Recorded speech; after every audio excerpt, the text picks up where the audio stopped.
प्यारे भाइयों और बहनों, यह बात उस समय की है जब भगवान राम का जन्म भी नहीं हुआ था। तब भील जाति में एक कबीले के मुखिया थे। उनका नाम अस था।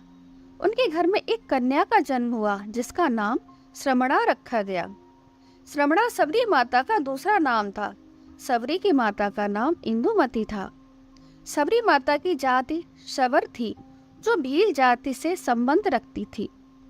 सबरी बचपन से ही पशु पक्षियों से बहुत प्यार करती थी।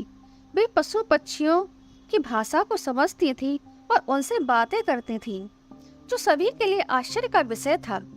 धीरे धीरे सबरी बड़ी हुई, लेकिन उनकी कुछ ऐसी आदतें थीं जो उनके माता पिता की समझ से परे थी।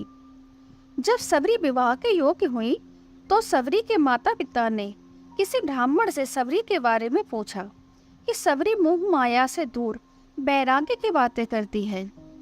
तो ब्राह्मण ने कहा कि ऐसा करो, आप इस कन्या का विवाह करवा दो। फिर क्या था, सबरी के माता पिता ने सबरी के विवाह की तैयारियां शुरू कर दी। उन्होंने सबरी के विवाह के लिए एक बाड़े में बहुत सारे पशु पक्षी जमा कर दिए। एक दिन की बात है, जब इंदुमती सबरी के बाल बना रही थी तो सबरी ने पूछा कि माँ, हमारे बाड़े में इतने पशु पक्षी क्यों हैं? तब सबरी की माँ इंदुमती बताती है कि ये तुम्हारे विवाह के लिए, दावत के लिए जमा किए गए हैं। तुम्हारे विवाह के दिन इन पशु पक्षियों का विशाल भोज तैयार किया जाएगा। सबरी को यह बात अच्छी नहीं लगी। सबरी ने मन ही मन निश्चय किया कि मैं अपने विवाह के लिए इतने सारे निर्दोष जीव जंतुओं का बलिदान नहीं देने दूंगी। अगर विवाह में इतने जीवों की बलि दी जाएगी तो मैं विवाह नहीं करूंगी। फिर क्या था, सबरी ने रात्रि में सभी पशु पक्षियों को आजाद कर दिया। जब सबरी बाड़े में किवाड़ खोल रही थी तो उनको किसी ने देख लिया। इस बात से सबरी डर गई और डर के मारे सबरी वहां से भाग गई। भागते भागते भागते सबरी ऋषि मुख पर्वत पर पहुंच गई। वहां पर 10,000 ऋषि रहते थे। इसके बावजूद भी सबरी छुपते छुपते कुछ दिनों तक वहीं रही, जब तक वे पकड़ी नहीं गई। रोज सवेरे सवेरे उठकर वे ऋषियों के राह को साफ कर देती थी।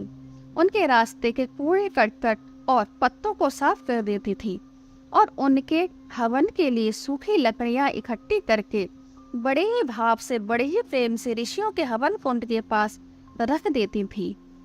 कुछ दिनों तक तो ऋषि समझ ही नहीं पाए कि आखिर कौन है जो उनके इन सब कामों को कर देता है। कहीं कोई माया तो नहीं है।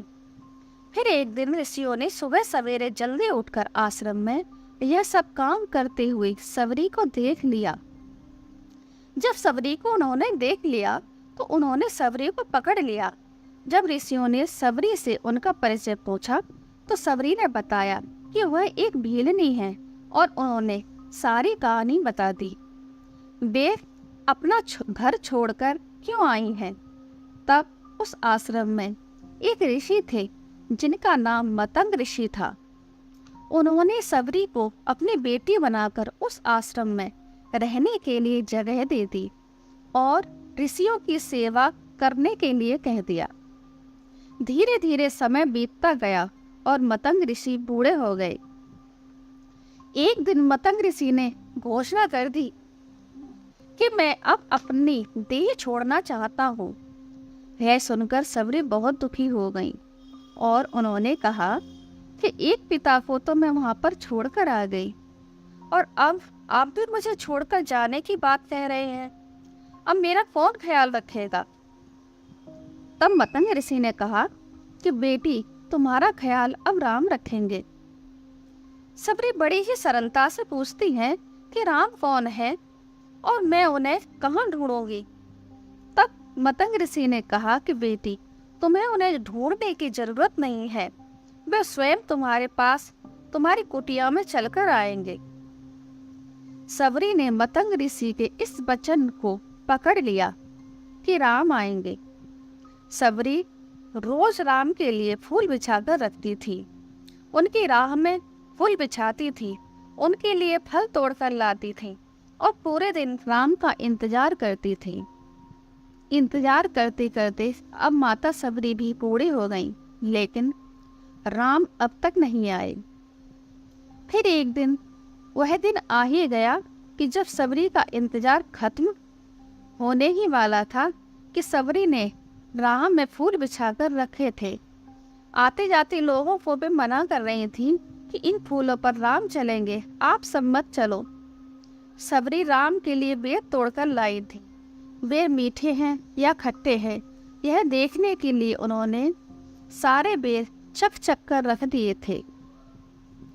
फिर जब भगवान राम आए तब सबरी एक पत्थर के आसन पर बैठी हुई थी। सबरी ने पहली नज़र में ही भगवान राम को पहचान लिया और उन्होंने भगवान राम और उनके भाई लक्ष्मण का खूब आदर सत्कार किया।